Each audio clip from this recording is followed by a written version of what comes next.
बिस्मिल्लाहिर्रहमानिर्रहीम अस्सलामु अलैकुम। Welcome to my YouTube channel nature and planting tips. जैसा कि मेरे प्लांट्स देख के आपको आइडिया हो गया होगा आज हम किस टॉपिक पे बात करने वाले हैं। जी बिल्कुल ठीक, आप बिल्कुल ठीक समझे। आज हम बात करेंगे अपने स्नेक प्लांट के बारे में। स्नेक प्लांट बहुत ही खूबसूरत पौधा है। ये आउटडोर पौधा भी है और इंडोर भी है। आप जहाँ चाहें इसको ग्रो अप कर सकते हैं। इसके बहुत सारे नेम्स हैं, जैसा कि इसको सेंसिवेरिया भी कहा जाता है, स्नेक प्लांट भी कहा जाता है, मदर इन लॉ टंग भी कहा जाता है, और भी बहुत सारे नेम हैं इसके। लेकिन सबसे फेमस नेम इसका स्नेक प्लांट है। जैसा कि आप इसकी शेप देख सकते हैं, बिल्कुल स्नेक की तरह की है। और इसका ऊपर से उभरा हुआ मुंह भी आप देख सकते हैं, लीफ का बिल्कुल स्नेक की तरह नज़र आता है। ये बहुत ही प्यारा पौधा है हमारा, और ये जितना प्यारा है उतनी जल्दी ग्रो अप भी होता है। इसको ढीठ प्लांट भी कहते हैं, वो इसलिए कि इसको गर्मी सर्दी से कोई ख़ास फ़र्क नहीं पड़ता।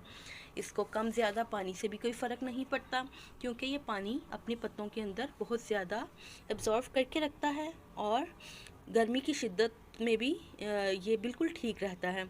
हाँ, बस ये अफेक्ट होता है जब इसको गर्मी और सर्दी का इफेक्ट फील होता है तो ये पीला होने लगता है, यानी जर्द माइल हो जाता है। लेकिन जब इसकी प्लांटिंग हम अच्छी जगह पे कर रहे होते हैं, एयर इसकी अच्छी होती है, इसके लिए अच्छी रोशनी हम प्रोवाइड कर रहे हैं, इसको अच्छी एयर है, अच्छी जगह है, और फिर ये पौधा बहुत अच्छा ग्रो अप होता है। देखिए मेरे प्लांट के कलर कितने खूबसूरत हैं, कितने ब्यूटीफुल हैं।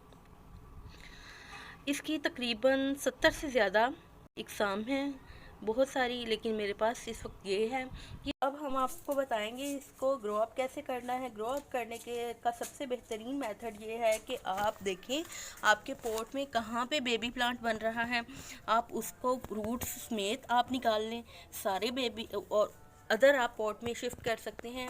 अगर आप ऐसा नहीं करते तो एक और तरीका है, चले मैं आपको दिखाती हूँ जो मैंने किया हुआ है। आप एक इस तरह पूरे लीफ निकाल के आप इस तरह किसी पॉट में लगा सकते हैं। अगर आप ऐसे भी नहीं करना चाहते तो आप तकरीबन 4 इंचेस का पीसीस एक लीफ लें और उसके 4 इंचेस के पीसीस कट कर लें, और उसको फिर ऐसे ही एक पॉट में लगा लें, और इंशाल्लाह 1 मंथ में आप उसका रिज़ल्ट देखेंगे, आपका पौधा ग्रो अप हो जाएगा। इसका एक और भी बहुत अच्छा बेनिफिट है कि आप नर्सरी से एक पौधा खरीदते हैं और आप 1 साल में इसके सैकड़ों पौधे, हज़ारों पौधे तैयार कर लेते हैं। Thank you. ये स्नेक प्लांट 4 सीज़न चलने वाला प्लांट है, और हम इसको ग्रो अप भी बहुत आसानी से कर सकते हैं। इसका फर्स्ट मेथड ये है कि जब आप इसको ग्रो अप करना चाह रहे हों, एक नया प्लांट रेडी करना चाह रहे हों, तो आप इसके ये जो बेबी प्लांट्स निकल रहे हैं, इसकी रूट्स को निकाल के आप किसी अदर पॉट में शिफ्ट कर सकते हैं। इसके अलावा आप ऐसा कर सकते हैं कि इसके लीव्स को लेके उन्हें 4 इंचेस की कट करके आप उसको एक नए प्लांट में शिफ्ट कर सकते हैं, नए पॉट में लगा सकते हैं। अगर आपको मेरे बोलने का अंदाज अच्छा लगा है तो आप इस प्लीज़ प्लीज़ वीडियो को लाइक एंड सब्सक्राइब करें, और जल्दी से कमेंट में स्नेक प्लांट किसने किसने ग्रो किया है वो अपना नाम बताएं। और